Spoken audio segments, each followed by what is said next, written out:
ቀውስ ፖለቲካዊ መልስ ማሻት ላይ አይደለም ያስቀመጧቸው they never let them in the strategy room in the political strategy room አስገብተዋቸው ያውቁ ሁሉም የሴኩሪቲ አስፈጻሚ ነበሩ ስለዚህ ሴኩሪቲን እና ፖለቲካ ተያያዥ መሆኑ ራሱ አይረዱም እና የሀገሪቷን የሄዱበት እንግዲህ ያው ረጅም ነው ሰፊ ጊዜ የሚወስደው ግን ባለፉት 7 አመት የሄዱበት የፖለቲካ ችግሩን በፖለቲካ ከመፍታት ይልቅ በጉልበት ለመፍታት ሞከሩ ችግሩ ምንድነው ጉልበቱ አልነበረም ለምን ነው ጉልበቱ ያልነበረው እንደሄደን አካባቢ ስለ ሴኩሪቲ ሴክተር ሪፎርም ደጋግሜ እናገር ነበር መከላከያው ሪፎርም እንዲደረግ ሁላችንም ስናገር ነበር ደህንነቱ ሪፎርም እንዲደረግ የተደረገው ግን ሴኩሪቲ ሴክተር ሪፎርም ሳይሆን የሴኩሪቲ ሴክተር ዲስማንትልመንት ነው የተደረገው በተለይ የብሔራዊ መረጃና ደህንነት የሚባለው ተቋም የሂውማን ኢንተለጀንሱን በትንቱን ያወጣው ምክንያቱም በሳይበር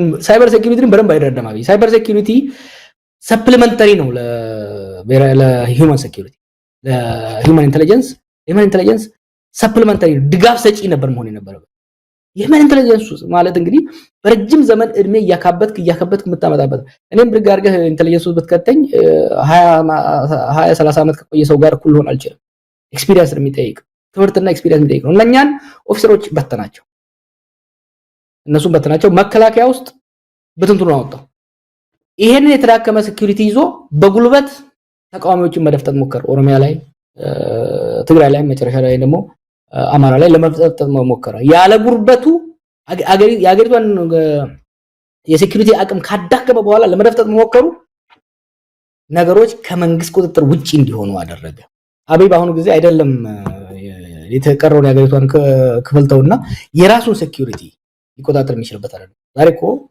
በአገራችን ውስጥ ሪፐብሊካን ጋርድ መከራየት ይችላል ፖሊስ መከራየት ይችላል so there is privatization of security እና ይሄ ሁሉ የሚያሳይ የሴኩሪቲ ሴክተሩ መዳከሙ of course መነሻው ፖለቲካ ቢሆንም የሴኩሪቲ ሴክተሩን ራሱ የሄደበት ለራሱ ተገዢ ለማድረግ ትሬት እንዳይሆኑበት የሄደበት መንገድ ያገሪቷን የሴኩሪቲ አቅም በጣም ያመናመነ ነበር እንግዲህ ከዚሁ ጋር በተያዘ ኢኮኖሚውን እናንሳ በተለይ በኢኮኖሚው ላይ ብዙ ጊዜ በመድረኮችም ስትናገር ነበር አሁን ኢትዮጵያ ያለችበት የኢኮኖሚ ሁኔታ በጣም አደገኛ በሚባል የሰዎችን የወደፊት ህልውና አደጋ ላይ በጣለው መስመር ላይ እየገሰገሰ ይገኛልና ከዚህ አንፃር መሰረታዊ ችግሩ ምንድነው አብይ አህመድ ኢትዮጵያ ብልጽግና ላይ ናት እንደውም አሁን መሪ ቃላቸው የመስፈንጠር ዘመን ነው ብለዋል መስፈንጠር ላይ ነን በ2018 ደግሞ ይሄንን በብዙ ጥፍ የምንጨምርበት ዘመን ይሆንልናል ብለዋል ብልጽግና የሚሉትንም ፓርቲ ሲያቋቁሙ ብልጽግናን በእጃችን የምንጨብጥበት ጊዜ ሩቅ አይደለም በሚል ነው እንዴት አየው ከኢኮኖሚ ጋር ተያይዞ ያለውን የአብይ አህመድን ዘመን ከዳ ወደ ምን እንዳይደረሰ ነው ደግሞ አዲስ ያመጡት ከዳ ወደ ምን አብይ እኮ ዱርዬ ነውና ይሄ የመርጋቶ ሞጭላፊዎች አሉ አይደለም አምታቶ ኪስ ገብቶ ምናምን ወዲያው ሀብታም የሚሆኑ ተቀባብቶ የሰው ወይ መኪና ተከራይቶ የኔ ሀገር እንደዛ ያድግም ነው አንድ ሰው ወይ ሎተሪ አሸንፎ ወይ ሰርቆ ምናምን ሀብታም ሊሆን ይችላል ደጋግሜም ብለው አብይ ቲንክስ ላይክ ዛት ሀገር እንደዛ የሚያድግ ይመስለዋል ሀገር በስሎጋን በመፈክር አያድግም ሀገር ሰርቆ አያድግም ሀገር በሎተሪ አያድግም ሀገር በፕላን በፖሊሲ የታገዘ ጠንክሮ በመስራት አመራር በመስጠት ነው ሀገር ሊያድግ የሚችለው እና ይሄ እንፈለጠራለን ከዳ ወደ መንዳ አምና ከዳ ወደ መንዳ ብለው እዳ በዳ አረጓ ተገሪቷል ከዳ ወደ መንዳ ባሉበት አመት ውስጥ የሀገራችን ጂዲፒ አይ ቲንክ 200 ቢሊዮን ወደ 100 ቢሊዮን ዝቃል ካሪዩ ማጂንስ ምን ነው የዚህ ሁሉ ጣጣ አንዱ አስተሳሰቡ ነው ይሄ ፕሮስፔሪቲ የሚባለው አስተሳሰብ በጣም ስትሬንጅ ነገር ተመኝ እንጂ ሁሉ ይሞላልሃል you know you just have to wish it እናቀዋለን አሜሪካ ውስጥ ያደጉ ሰዎች እናቀዋለን ይሄ ነገር ከየት እንደሚመጣ ስካም ነው really ስካም መነሻው አንዱ እሱ ኢኮኖሚ እንደኛ ነው ቅድም እንዳልኩ የመንግስትን አቅም ካመናመነ በኋላ የፖለቲካውን ችግር በፖለቲካው መፍታት ይልቅ በዛ በተዳቀመ መንግስታዊ አቅም ወደ ጦርነት ገባ ወደ ጦርነት ሲገባ ጦርነቱ የሀገሪቷን ኢኮኖሚ በላው ከ60 እስከ 100 ቢሊዮን ዶላር የሚሆን በትግራይ ጦርነት በአማራ ጦርነት በኦሮሚያ ጦርነት ዲስቶር ያደረገው የመሰረተ ልማት መውደም፣ የውጪ ኢንቨስትመንት መጥፋት ሁሉም ተደባብረው መጡ። ከዛ የተረፈችው ምን ቢያደርግ ይሻላል?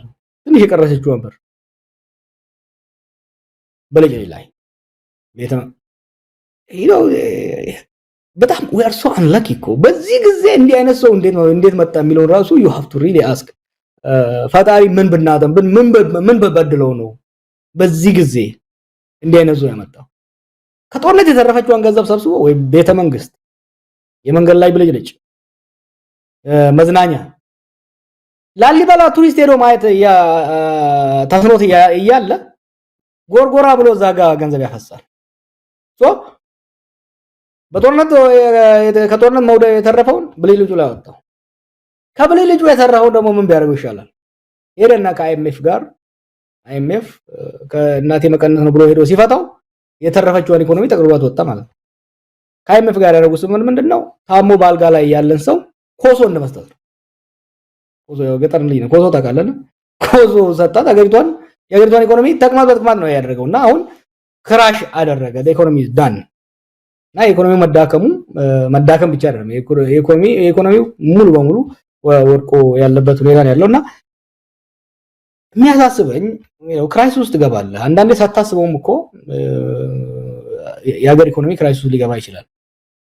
ቀውስ ውስጥ ነኝ ብሎ ማሰብ መቻል አለበት። አሁን የምናውቃቸው ትላልቅ ክራይሲሶች እንደ አርጀንቲና፣ ብራዚል፣ አሜሪካ ራሷ ግሬት ዲፕሬሽን ውስጥ ገብታ ነበረ። የኤዥን ፋይናንሻል ክራይሲስ ትገባለህ። ክራይሲስ ከገባህ ከክራይሲስ ለመውጣት መስራት አለበት። ግን ክራይሲስ ውስጥ እንደገባህ ቀውስ ውስጥ እንደገባህ ራሱ ማመን መቻል አለበት።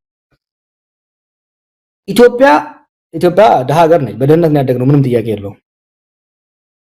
ግን አስተማሪ ልጆቹ መቀለብ ሲያቅተው፣ ዶክተር ልጆቹ መቀለብ ሲያቅተው፣ እኛ ከበረሃ የምንመጣ ሰዎች ዝናብ ሲጠፋ እርዳታ ስናገኝ ያደግነው፣ ምንም ጥያቄ የለውም።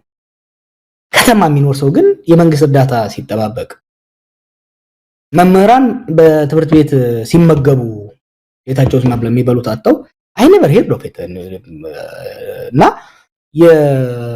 የባንክ ሰራተኛ፣ የፍርድ ቤት ሰራተኛ፣ ዳኞችና ጠበቆች ቡሌ ከሆቴል ገዝተው ሲገቡ ኢትዮጵያ ውስጥ ይሄ ነገር ነበረ ወይ አልነበረም? እና ይሄ ሁሉ ባለበት የመስፈንጠር ዘመን ይሉሃል።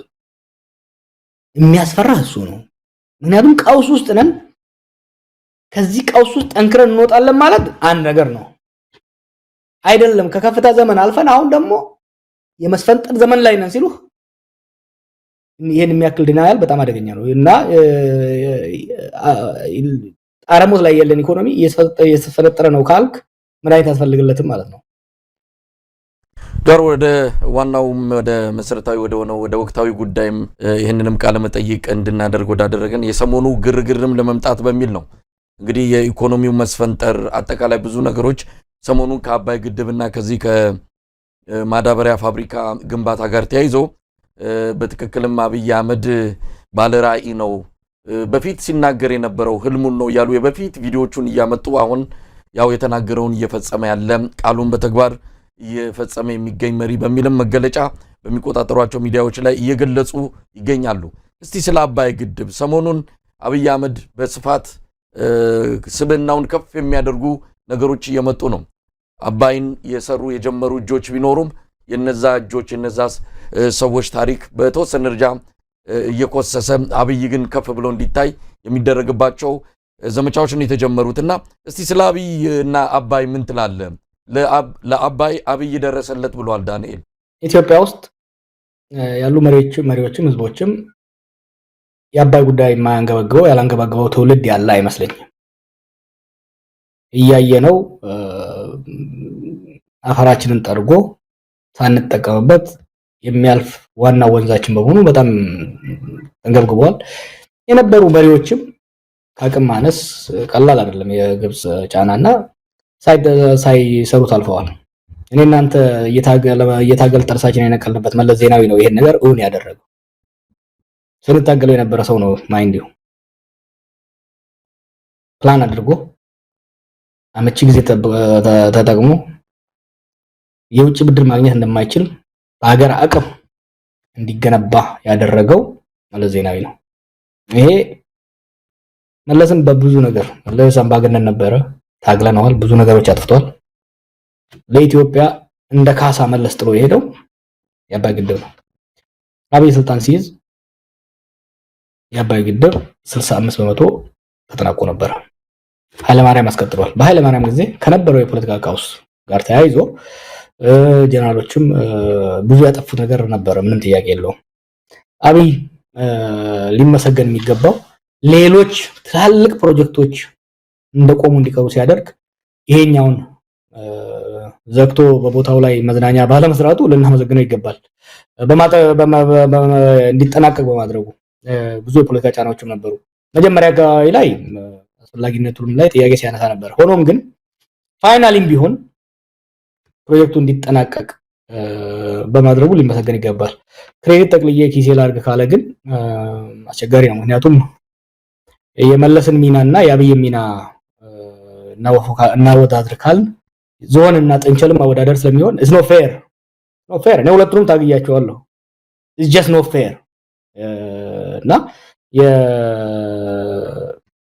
በአባይ ጉዳይ ከፍተኛ ሚና የነበረው መገንባት የቴክኒካል ስራው ብቻ አይደለም፣ ፕላኒንጉን በሚስጥር ያን ነገር ይዘውት በዛም ወቅት ራሱ እኔ ስደግፈው መለስ እየታገልኩትም የደገፍኩት ነገር ካለ ባሰው ላይ በአባይ ላይ ያደረገው ነገር ነውና I think credit should be given where it's due and that መለስ እውነት ግን ጀዋር ተጠናቋል ወይ የሚልም ጥያቄ ይነሳል። አሁን ግድቡ ተጠናቀቀ ሲባል ምን ማለት ነው? ግድቡስ በፊት ከነበረው አቅም አንፃር በታቀደለት መጀመሪያ በነበረው በእቅዱ መሰረት ነው ወይስ የተከናወነው? የተለያዩ የአቅሙን ማነስ የሚገልጹ እርምጃዎች ተወስደውበታል። ለምሳሌ ግድቡ የመያዝ አቅሙን ጨምሮ ተርባይኖች ቁጥር መቀነስ፣ እነዚህ ነገሮች ተደርገዋል። አሁንም ቢሆን የተጠናቀቀው የመስመር ዝርጋታ ተከናውኗል ወይ? ዋናው ትልቁ ስራ ግድቡ ተገነባ፣ ከዛ በኋላ ምሰሶ ተከላ፣ የመስመር ዝርጋታን ጨምሮ ከፍተኛ ኢንቨስትመንት የሚጠይቅ ስራ አልተከናወነም። ዝም ብሎ ግድቡ ተመረቀም የሚባል ነገር አለ። ከግድቡ ተጠናቆ ከመመረቁ ይልቅ ትልቁ የአብይን የፖለቲካ በተለይ ምርጫም ደርሷል፣ ብዙ ነገሮች እየተደረጉ ነው ያሉትና ለዛ ተብሎ የመጣ እንጂ በትክክልም ግድቡ ተመርቋል የሚለውን ጥያቄ በጥርጣሬ የሚያነሱ ወገኖች አሉና ተመርቋል ግን እውነት ተጠናቋል ግድቡ? እሱን ጥያቄ ለባለሙያዎች ተዋዋለሁ።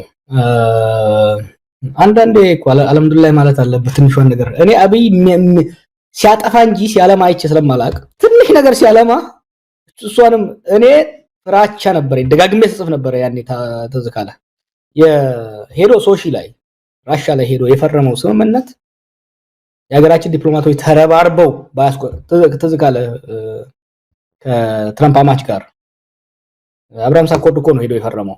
በጣም አደገኛ ለሀገራችን አደገኛ የሚሆን በተለይ ለናይል ጥቅማችን በጣም አደገኛ የሚሆን ስምምነት ራሻ ላይ ሄዶ ከግብጾች ጋር ተፈራረመ። ከዛ በኋላ በአሜሪካ የትሬጀሪ ዲፓርትመንት ስትሬንጅ በሆነ መልኩ ዲፓርትመንት በትሬጀሪ ዲፓርትመንት አደራዳሪነት ነው ያ ነገር የተካሄደው። ያ ነገር ወደፊት ያው ሰዎቹም አሁንም በውጭ ጉዳይ ውስጥ ስላሉ ብዙ ልገባበት አልፈልግም። በብዙ ርብርብ በብዙ ትሬት ነው ከዛ ስምምነት አብይ እንዲወጣ የተደረገው። ከዛ ወጥቶ እዚህ ጋር መድረሱ ራሱ ሙሉ በሙሉ ሳያስቆመው ቦታውን ወደ ዶሮ እርባታ ሳይቀይረው